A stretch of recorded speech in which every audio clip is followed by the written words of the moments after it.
And we are live. Hello, everybody. Welcome back to another episode of Who Wants to Be a Millionaire Animation Edition Season 9. I can't believe we're doing this for 9 seasons. And we have back with us a familiar face of the show, Mr.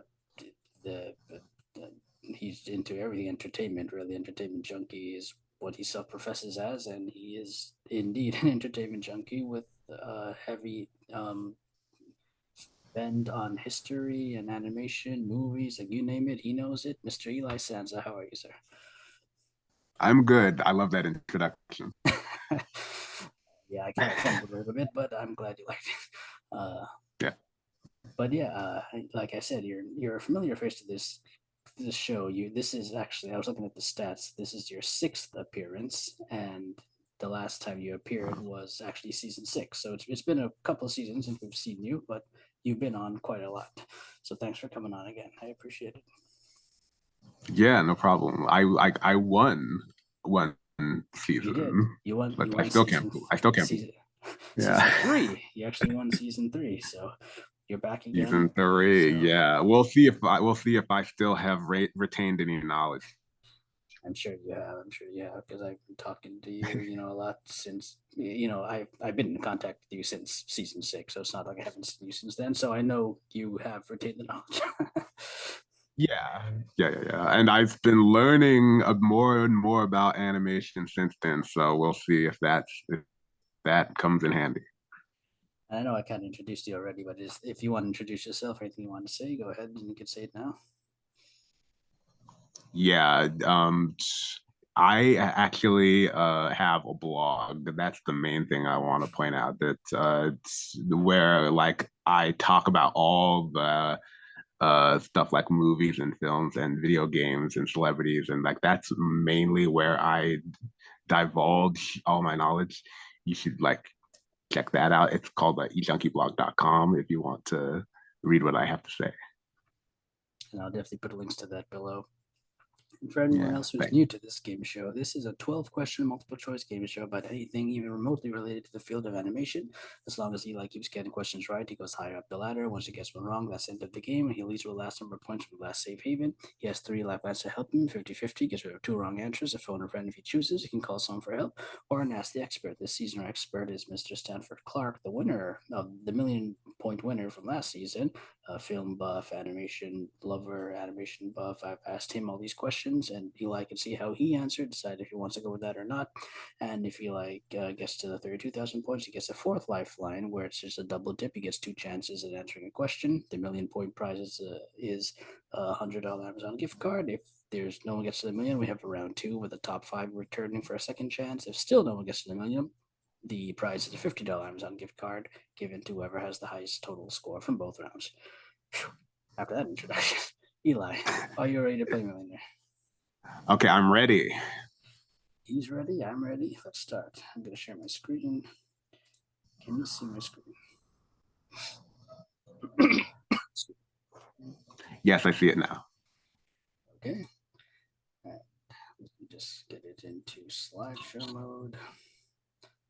And again, this is your lateral points. Remember, the yellow ones are your benchmarks. Once you get to those, you can't lose them no matter what. Got it. Everyone else, this is Stanford Clark. You can pause the video to read this. Eli's already seen it, but you can check out his blogs at Movies Past and Present and Animation Fascination, and the links are down below. So, Eli, let's get started with the first question for 500 points. Which of the following is an accurate description of the title character in the animated 1994 Don Bluth film Thumbelina? Today, she has 8 legs. B, she has very bad breath. C, she's on her smartphone all day. Or D, she's very small. Okay. I'm pretty confident, especially since I've seen this movie. Um, well, I probably could get this right even if I haven't seen this movie, actually. I'm gonna go with D. He is very small, and that is my final answer. Nothing's final until you say final answer, so take your time to say it, but I think you know your answer is correct. Good job. Yeah. She wasn't on her smartphone all day, but if they remade it now, she probably would be. Well, that movie did come out in 1994, so I'm pretty sure that would make zero sense. then what's a smartphone? Exactly. How do you feel about Thumbelina? It's actually I've seen some people give like negative reviews to that thing. I actually think it's one of Don Bluth's better films. I actually Okay. think it's like um I think maybe like Land Before Time, Thumbelina, and Anastasia are like up there for like my favorites. Oh, Thumbelina okay. is actually like possibly like maybe top two. Nice, I actually really nice. like it. Yeah, I haven't. I've seen it once, and it's been a long time. But I don't think it would be my favorite. I don't think I'd give it a negative review, but I'd probably give it an okay review at best. Yeah. But it's I mean, for well, even my positive review for it isn't that positive. It's like I thought it was like good for a Don Bluth film. Let's just say that. it's no Toy Story 3 or something like that. No, no, no, no. Like, no offense to the people like behind that film, but it's no Toy Story 3. If you're watching this and you worked on Thumbelina, leave a comment down below. I don't think you're watching this, but just in case, go ahead. You're not gonna hire me or Eli anyway, so it doesn't matter. No, no, you shouldn't hire me anyway, so it's fine. Yeah. All right, Eli, you did amazing. The next one's 1,000 points. I have to remind you, if you get it wrong, you leave with nothing. I don't think that's going to happen, but just to remind you, 1,000 Yeah. point. Let's go.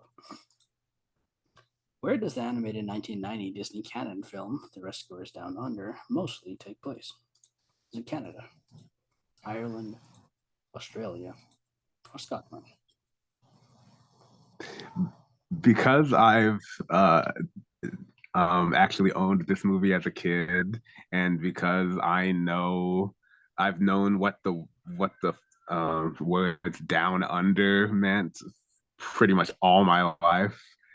I'm confident that the answer to this question is C, Australia, and that's my final answer. I don't know, man. You rushed to that answer. Is it Australia? Your answer is correct. Good job. You have 1,000 points no matter what you do today. Yep, it is Australia, and like you said, if people didn't see the movie, if they knew what Down Under meant, they would get that one right as well. Yeah. So I know a lot of people love, like, I know a lot of people don't like the first The Rescuers, but they love, or they at least like the second one a lot more. I like both, but I don't hate the first Rescuers. I do actually enjoy it a lot. I pretty much reflect the same uh, um, opinion that you have. It's like I do like the Rescuers Down Under more than the Mhm. Rescuers, but I do not hate the Rescuers. I actually think the Rescuers is pretty entertaining, and there are a lot of good things about it. I think that's a Uh, good word, entertaining. That's the best way I would describe it too. yeah, yeah, it's like it's not bad at all, and it's even got really good animation too, and it's like and it's you know how like Disney movies in the '70s are like they're not like the best work, but they're still like they're not like total garbage or anything. Like a lot of that stuff is stuff that holds up in my opinion. Yeah, the studios was going through a bunch of stuff at the time, so we that it you could see it in their films, but even but Yeah, having said that, we still enjoy the Rescuers. But the Rescuers Down yeah, Under yeah, is and animation wise, I think the Rescuers Down Under, especially that first 10 minutes, is just animators showing off pretty much. yeah. Well, I love the first 10 minutes of the movie. The animators should show off because they're great. And at least the Rescuers was actually successful at the box office. Like, like Rescuers Down Under may be better, but that one was not. If you know anything about that movie, it was not successful. I guess that's a diss I haven't heard, but at least the Rescuers was successful at the box office. But you're right, I you're right. mean, well, apparently people like the first one better. Like that's all. Yeah, That's all I'm saying. the second one better, I feel. Yeah, Yeah. but yes, the Rescuers. If you haven't seen it, go check it out. Yeah, go check it out. Both of them, I think. They're on Disney Plus, so you have no excuse. Mm-hmm. Mm-hmm. Okay, Eli, you're doing fine. You're doing wonderful. You haven't used any lifelines. Let's keep going. 2,000. Which two colors do the fairies differ about regarding what color Aurora's dress should be in the animated 1959 Disney canon film Sleeping Beauty? Is it yellow and green, white and red, gold and silver, or blue and pink? Yeah, yeah. I'm very lucky so far that I have seen all these movies. Um, my final answer is D, blue and pink. You said final answer. I have to go with that. Is it blue and pink? Your answer is true blue. Correct. You got it right. I think this is one of the most iconic. Well, there's so many iconic scenes in the film, but the Oh yeah. just the fairies going back and forth about changing the dress blue and pink. I find it very entertaining. Yeah. I'm pretty sure anybody who has seen Sleeping Beauty would have gotten that question right because that that battle goes on for almost the entire length of the like film. Heck, until the end, until the climax, they're still doing it. Exactly. It's like It's it's hard to miss the. it's it's so much I, so that even like fans are people are asking fans all the time which do you prefer, Aurora in blue or pink? So I'll ask you which of the colors do you think is better on Aurora? um, I'm biased towards blue because I love the color blue.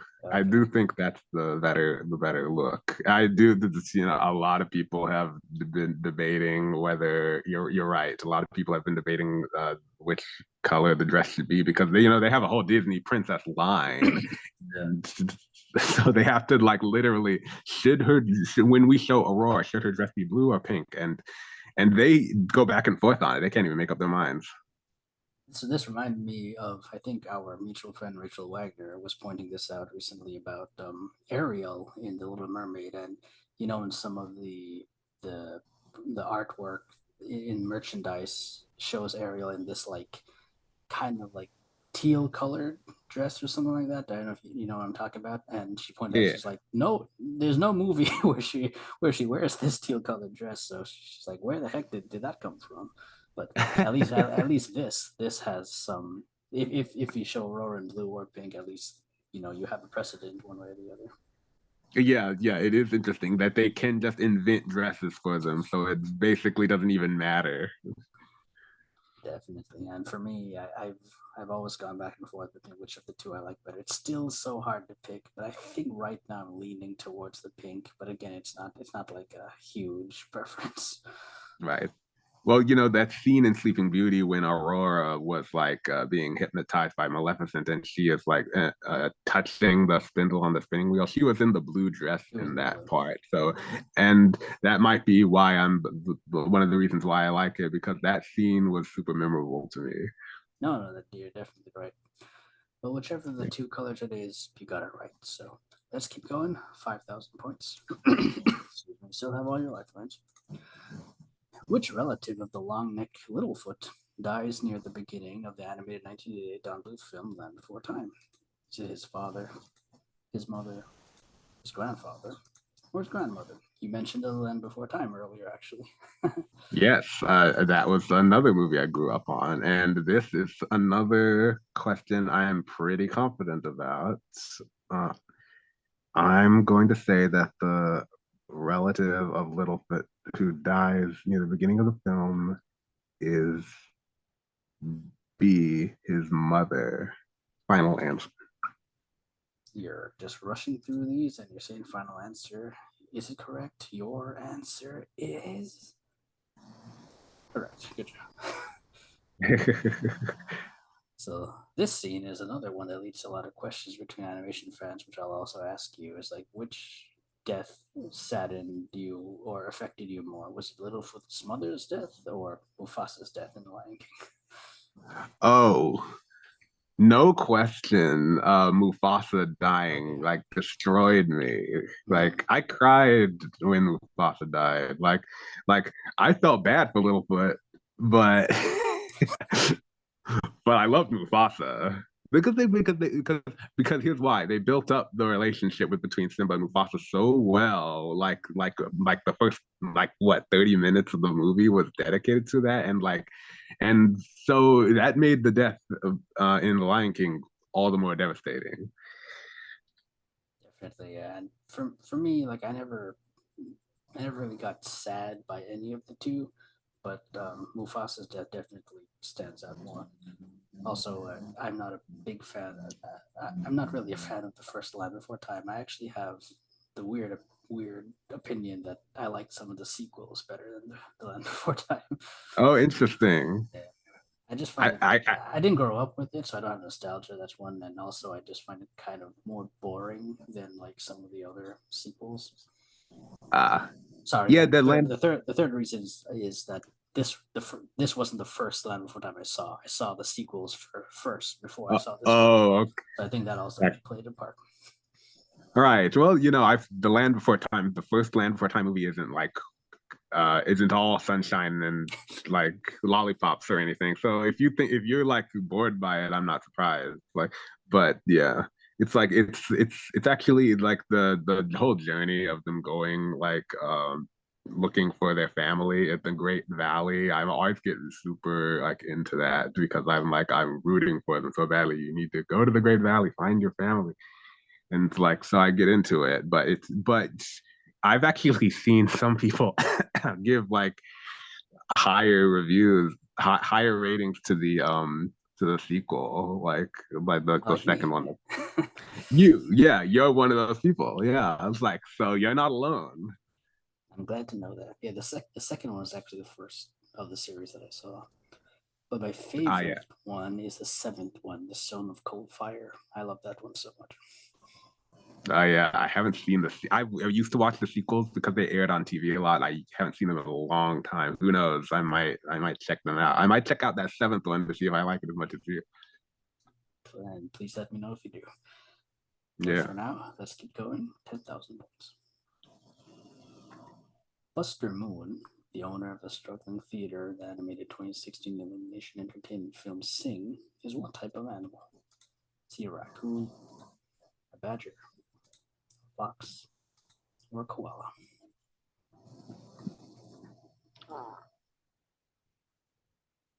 Yeah, the owner of the struggling theater. Yeah, I'm pretty sure. Have we stumped you I finally? know there was I know there was a koala in that movie. I don't remember a raccoon or a fox or a badger. And I'm pretty sure that koala who I'm thinking of name was Buster Moon. This is the first one I'm not 100% confident on, but I'm pretty confident. I think this is like maybe 90 or 80%. I'm pretty sure that You have lifelines if you want to use them. yeah. I'm pretty sure about. So I feel like I wait I if I use a lifeline now, I feel like it would be a waste. Um, but can you remind me what happens if I get this wrong though? If you get this wrong, that's the end of the game, and you leave with 1,000 points. Okay. So that might not be guarantee you to come back for a round two if we have a round two. Right, that's an amount of points that's Yeah. very small. But I think I'm gonna take a risk here because this I'm pretty confident about. Um, I'm gonna go ahead and say the koala final answer. Alrighty, Eli, this was the first one you had to think for a little bit, and you were Mhm. somewhat sure, but not 100% it was koala. If you get this right, you keep going. If you get it wrong, that's the end of the game, but it was fun having you. Your answer is correct. Okay. You're right. To my knowledge, there was no raccoon, badger, or fox characters in the first Sing, unless they were like like background characters or something like that. But yeah, Right. Buster Moon, who was voiced by Matthew McConaughey, who doesn't sound anything like Matthew McConaughey, was the owner of the theater. What do you think of Sing? Yeah. I liked that. I liked Sing. It was probably my favorite Illumination movie. It might still be like to this day my favorite Illumination Oh, movie. I've seen did Mario not top that? Mario. I liked the Mario movie. It was fine, but Sing was just really well done. I thought. Like I feel like no one topped Sing yet. That's fair. That's a fair opinion. I also like Sing. I like the idea of it being like a jukebox musical. I like that a lot. The Yeah. sequel is very interesting. If you've seen the sequel, Oh, not a fan. you know, I'm I don't know. I'm kind of in the middle. It's like it has a lot of weird choices. Like there's a villain that just comes out of nowhere, and then there's like two murder attempts, and people just forget about Ah. it. And I don't know. It was something. I'll just say that it was something. Yeah, yeah. Well, I didn't think Sing 2 was bad, but I do think the first Sing was better than Sing 2. So I I might be haven't. with you on that. I have to see the first thing again. It's been a while, but I think I agree with you. I think I also miss Right. Seth MacFarlane's character in the second in the sequel. Like he was not Oh enough for me. yeah. So And I'm a big Seth MacFarlane fan. So like when he wasn't in the sequel, I was like, oh darn, this is one the first movie has over it. yep. But anyway, you're doing amazing. You're two away from the next benchmark, and you have three lifelines still. So let's keep going. 20,000 points. Who is the voice of the title character in the animated 2003 DreamWorks animation film Sinbad: Legend of the Seven Seas? Is it Leonardo DiCaprio, Brad Pitt, George Clooney, or Tom Cruise? 100% sure of this one. B. Brad Pitt. Final answer. Well, you could have waited to say final answer, but your answer is correct. Good job. I didn't need to. I didn't need to. You knew that one. I Yeah. like Sinbad a lot. I think it's one of my it's in my top tier of DreamWorks animation films. I have a soft spot for it. I think I love the 2D animation, especially. I wish DreamWorks would do a 2D animated film again, but I know that's pretty much a dead horse for them. Yeah, yeah. Like I haven't seen Sinbad when it was first released. I watched it way later, and that made the fact that it was animated in 2D like way more appealing because it was like, oh, I haven't seen this in such a long time. Like it was amazing to like see, and it was actually not a bad movie. I was like not as bad as I was anticipating. And I think it got as bad far as reviews, but like I don't agree with them. yeah, no, I don't agree with the bad reviews either. It was actually pretty well done. I thought it wasn't like amazing or anything. Yeah, yeah. It wasn't Toy Story 3, but There's our but title for this episode. but it was good. I thought it was really like a decent, entertaining adventure film. It's what I expect from an animated Sinbad movie, so I got exactly what I wanted. Yeah, yeah, exactly. And the choices that I gave, Leonardo DiCaprio, he's never done a voice role in animated film to this day, and I'm kind of shocked. Like I would think he would have done at least one, especially like how he picks and chooses his films. Like if he does one, I could imagine just how good the animated film would be that he would pick to do it. Yeah, yeah, it is surprising. You would think that like he would have done one by now. He's such a popular actor, especially like Mm-hmm. because of Titanic being such a hit. Like you would think he would be getting offers, but you're right. He probably could have probably turned them down or something, or he's like you say, he's super like Picky. selective, and Yeah, he's super selective when you look at his filmography. So yeah. it's like one movie a year at most or something like that. But yeah, Yeah, I know. Like, I don't know. Leonardo DiCaprio, it's like an enigma to me. he is indeed.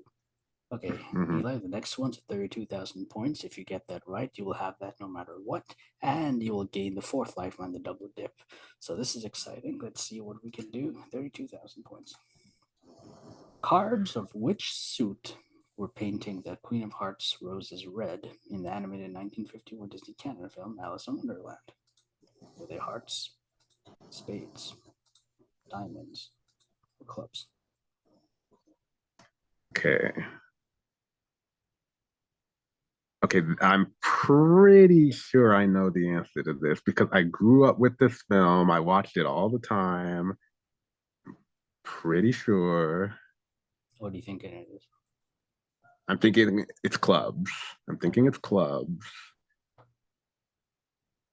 This is kind of like the same situation that happened with the Thing question, where I'm Same like, question. I'm pretty sure I know, but it's not 100%. Well, you have your lifelines if you want to use them. Yeah.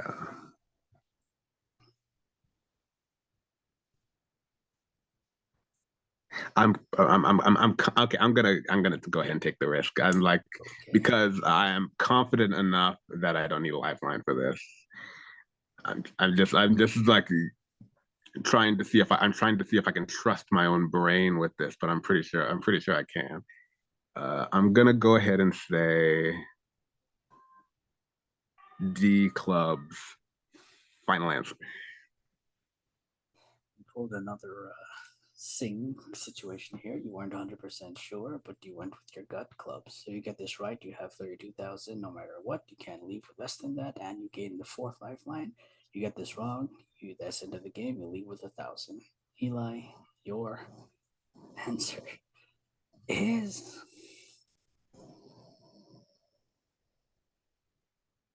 correct.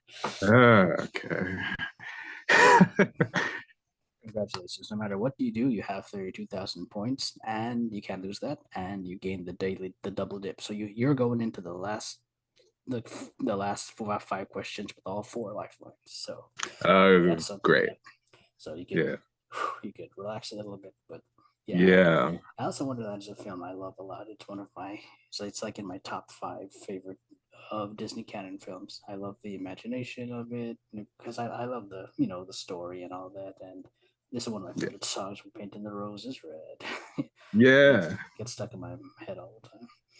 Yeah, I think I that song just pops into my head at random all the time, and I always sing along to it. It's such a catchy move, such a catchy song.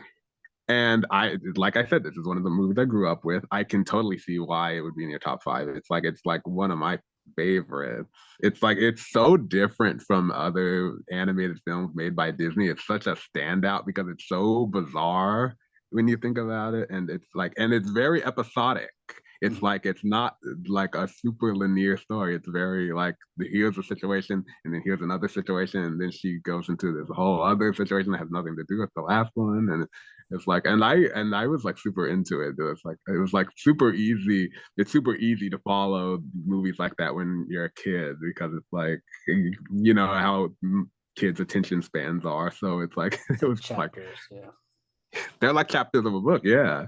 And I liked that. I was like, and it's still entertaining and funny. Like it's a very funny movie. I don't know if a lot of people know that. Uh, It is. to It's this day. pretty witty, and I like those kind Mm. of stories. The Alice in Wonderland, Wizard of Oz, Phantom Tollbooth, that kind of story with like a human coming into like a crazy world with colorful characters, like and Yeah, just seeing character after character, situation after situation. That I like that yeah. kind of thing. I love the too. I grew up with those kind of things, so I have a soft spot for those, like the human character going into a whole new weird, wacky world, like sort of like Chronicles of Narnia too. That's another one. That too, but I think that was a bit more. I wasn't more into like the battle-y kind of things like Narnia. So I like more just like the wacky adventures kind of Oh stuff. yeah, the ones that are a little bit more wacky. Yeah, Mhm. But that it's the same kind of principle. yeah, yeah, yeah.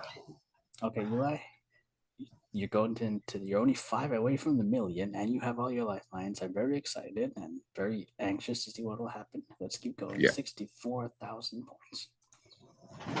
What is the name of the villain organization that Gru gets to audition for in the animated 2022 Illumination Entertainment film Minions: The Rise of Gru? Excuse me. Is it the Wicked Four, the Iniquitous Seven, the Foul Five, or the Vicious Six? Okay, well, we have finally reached a question that I literally do not know the answer to. Okay, so take your time, and you have lifelines if you need them. Yeah, okay, let's see. Did you see Minions: The Rise of Gru? I did not. I did not. Here, the unfortunate thing is that I have seen the first Despicable Me and no other movies with the Minions ever since. I have Oh, not. okay, interesting. That's the only one I've watched. And Did so you not yeah, like it, or you just got too busy to keep up with it? I I I I just wasn't a fan of it. You're right. I didn't Oh, really like it. It was like it was okay. I didn't think it was bad, but it wasn't the kind of thing where I like, oh, I got to see where they go with this with a sequel. It's like it wasn't one of those kind of movies for me. I was it like I was wasn't. It done with wasn't Toy Story 3. yeah, exactly. I, I was just like, no more minions for me. I'm done with the minions. Fair enough. So yeah, you could seek help if you want. You could ask Stanford, or you could do a 50-50, or you could do a double. Okay, I'm gonna go ahead and use a lifeline, and let's see. Because I don't know which one it is, and I have no clue. I don't want to waste double dip on this, and or 50-50. So I kind of think asking Stanford might be the best way to go. Hopefully, he is one of the like millions of people who've seen that movie because I know a lot of people did see it. So I'll take the risk and hope that he has. So yeah, I'm gonna go with the ask Stanford. the expert. Okay, Yes. so you're using your first lifeline of the game. You haven't seen this film, but you're hoping Stanford has. We've asked him. What did he say? He said, "I'm 75% sure the answer is D, the Vicious Six." Ooh. So he's saying D, 75% sure. It's not 100%, but it isn't bad either. Yeah, 75% is that's it's high. It's pretty high, but it's not like yeah, not a guarantee. Mm, So you could, decide if you want to, trust him and go with him, or you could use another lifeline if you want. yeah, I'm trying to think. I'm trying to get into the mind of an Illumination director and like a Universal Pictures executive, and I'm trying to think of what they would create as a villain group name. What would they think? Like, let's see, but that's not helping me at all. So let's see, the vicious the iniquitous seven. I doubt it's the iniquitous seven. That's like that seems like a pretty high vocabulary for a movie aimed at kids. The foul five, the wicked.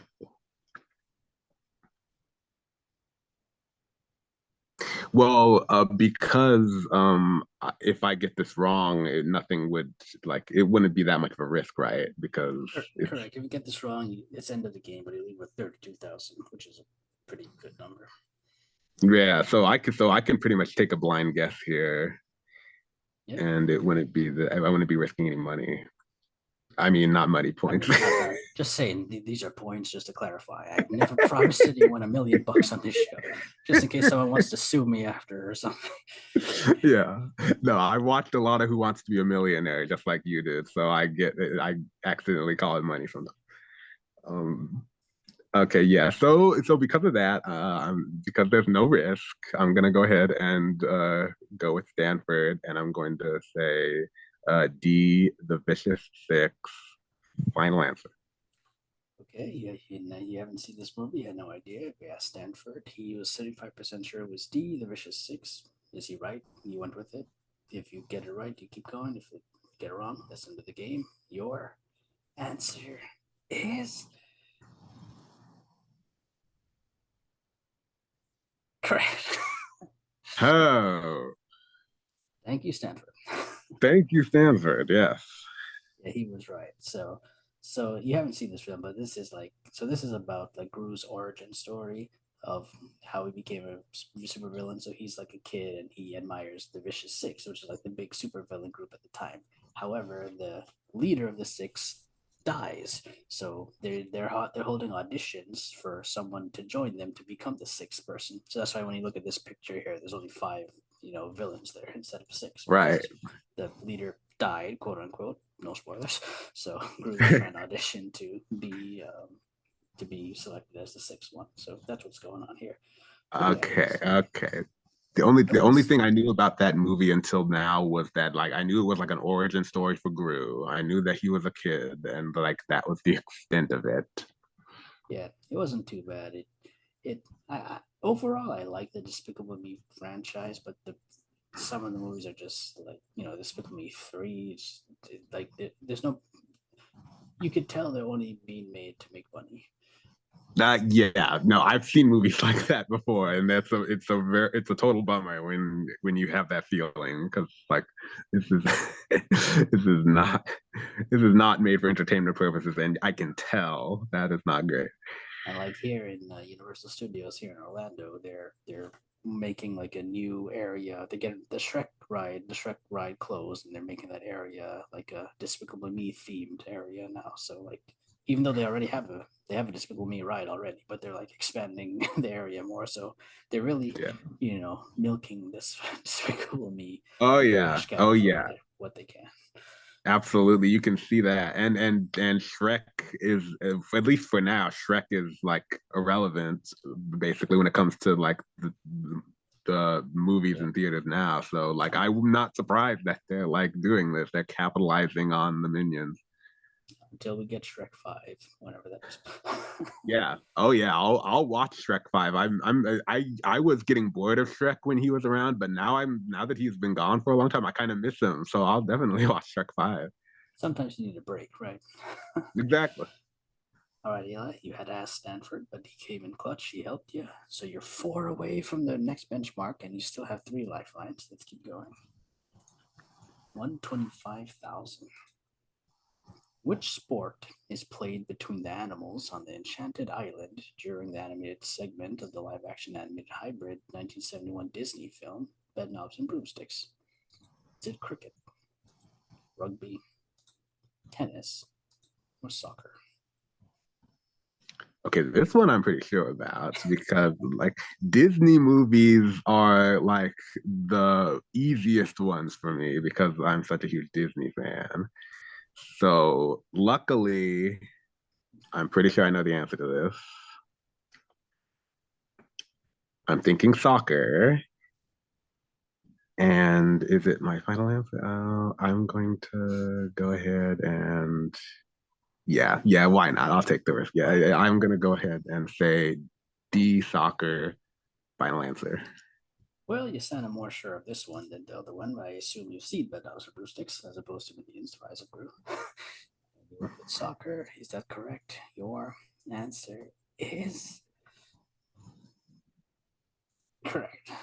Great job. Mm, okay, yeah. I was Yes. not sure 100%, but I was like maybe like 90% sure that it was soccer.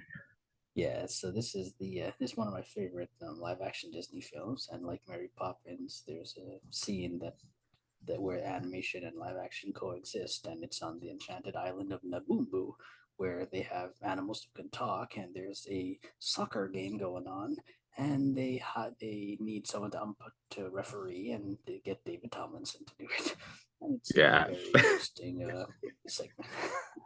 Yeah, and it was memorable for enough for me to remember that they played soccer because I like usually whenever there's an animated segment in a live action movie, the animation stands out in my mind like super easily. So I remember a lot about it, and I very distinctly remember they were playing a game that involved like kicking balls, and that was soccer. Yeah, yeah, it gets rid of cricket and tennis right there. Yeah. That I didn't need the 50-50 though. I was pretty sure there was soccer. Well, I'm glad Disney knowledge paid off. You're 3 away from the million. You still have 3 lifelines. You could use one for each question if you want. I'm very excited. Let's do the next one. Yeah. This is 250,000 points. Which of the following was not one of the 3 impossible tasks asked of the protagonist Peter in the animated 2023 Netflix animation film The Magician's Elephant? Which was not one of the 3 tasks?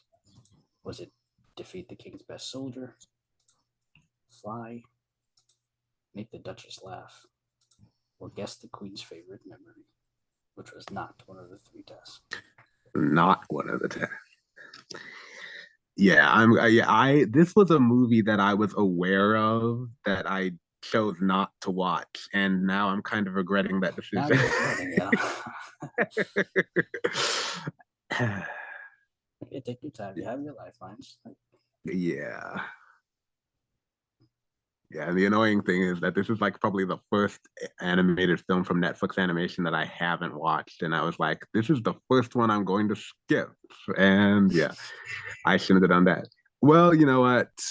This would be a total guess if I just had to like choose which choice without a lifeline. This would be a total guess.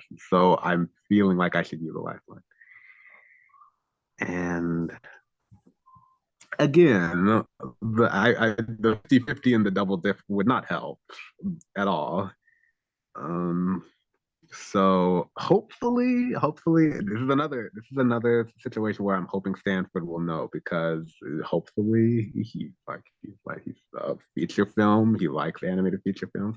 Maybe he checked this one out. Um, Yeah, if he doesn't know, then it's fine. It's like it's not gonna make a difference. I mean, other than the fact that I wasted a lifeline, but whatever. I don't. It's fine. I'll ask the expert. Okay, you're using your second last expert for Mhm. this game. You didn't see this movie, but hopefully he did. I asked Ed for this question. He said, "So sorry, but I have not seen this movie." I think he was like you. He probably looked at it and said, "Yeah, I'm going to give this a skip as well." But Yeah. No, and I don't blame him because I did the same thing. so Yeah. so now we're kind of back where we started, but you do have 50-50 and double dip if you want to use them to take a guess. Because let me remind you where you are. If you get this wrong, you leave with 32,000. But you could always walk away with 125,000, which is, a huge number, almost a guarantee to come back for round two. But don't Yeah. forget, you also have 50-50 and double dip in your pocket.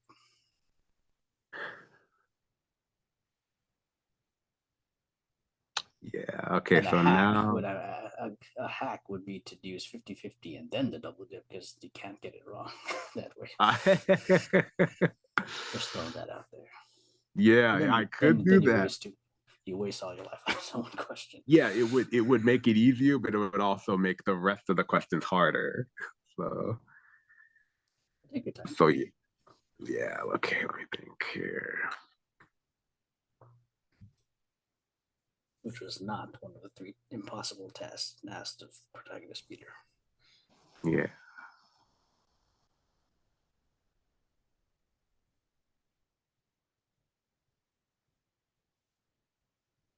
Hmm.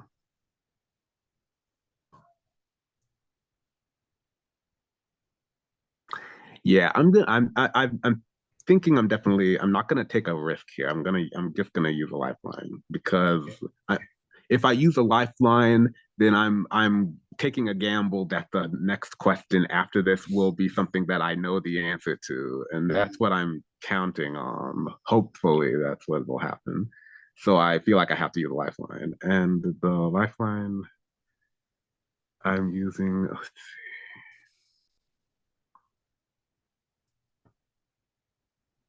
Uh,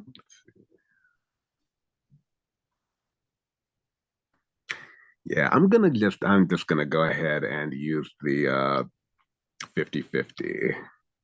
Okay, final answer. Yeah, final answer 50-50. You decided to go the 50-50, so we'll go with that. Just for fun, which one are you leaning? Are you leaning towards anything? Just as a guess. Um, I'm I, even though this is a total guess, I'm leaning towards uh defeat the king's best soldier. Okay. So I'm gonna get rid of two wrong answers for you. It was not defeat King's Best Soldier. That was actually defeat and fly were actually two of the three impossible tasks. So the ones remaining are make the Duchess laugh or guess the Queen's favorite memory. Again, you could use a double dip if you want as well. Right. Yeah, I thought defeating the Queen's best soldier was such a typical tropey like thing. There's no way that this movie would use that, but no, I was wrong. Um, let's see, make the Duchess laugh. Guess the Queen's favorite memory.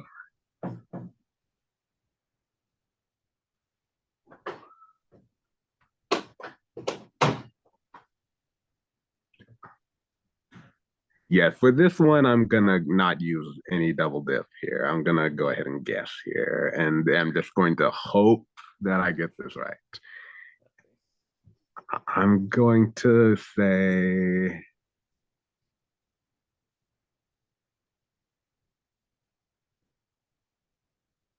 Which was not. the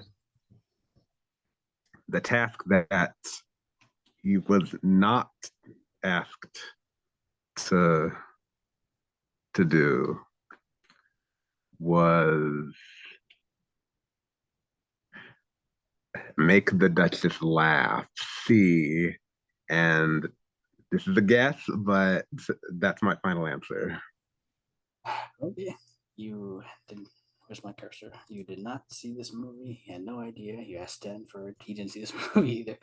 You went to the 50-50 and still have no idea. And you're going to take a guess. You went with C, make the Duchess laugh. Eli, you get this right. You keep going. You get it wrong. That's the end of the game. You leave with 32,000. Eli, your answer is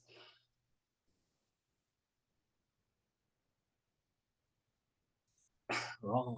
Of course it was. Of course So it was wrong. sorry. You leave with 32,000. It was guess the queen's favorite memory. Actually, God. I don't think there was a queen in the movie. But yeah, so this Peter is a boy, a young boy. So there was this elephant that I was being captured by the kingdom for some reason. I can't remember the details, but Mm-hmm. and then the king said he'd free the elephant if Peter did three impossible things. So the first one was to defeat the king's best soldier because Peter's like a boy who doesn't know anything about fighting, and the king's best Yeah. soldier is trained. Second one is flying, and I won't tell you how he did that. And third one Mm-hmm. is make the Duchess laugh because the Duchess apparently never laughed for a long time. And those were the three. Don't you wish Yeah. you'd seen this movie by now? Yeah, I know, man. I mean, the one where the answer was guess the queen's favorite memory. I thought that was so specific. There was no way that that was made up. Well, I'll But take that you as a might, compliment. yeah. I know you were very good at that. You literally made that up. I did. Like, I did. yeah. So I appreciate it. So, Yeah. unfortunately, you leave with 32,000. The good news is that's not a bad number to leave at. And if there's a round two, I'll let you know if you're in the top five to come back for a second chance at this. But I had an amazing fun time to play this with you, and always to talk with you about animation. And Yeah. it was a very anxious game when you got to that last question, but Yeah. it was entertaining. And before we go, is there anything else you want to say, or how can people find you? Yeah, I always love doing this game. I had fun too, and even though I lost, I still love talking about like animation because it's like my favorite subject to talk about. Yeah, if you want to find me, I have a blog called ejunkie.blog.com, and I'm also on Twitter, and my handle is at ejunkie2014. I'm way more active there, and I talk about animation and other things a lot and with my friends and stuff. And so yeah, go ahead and follow me there if you're interested. All right, excuse me. I'll put the links to those below. And for those of you who've watched it, we've had two contestants so far. None have made it to the million, but we have eight more to go. Will one of them make it to the million? Who knows? Stay tuned and find out. Until then, take care. Bye. Bye.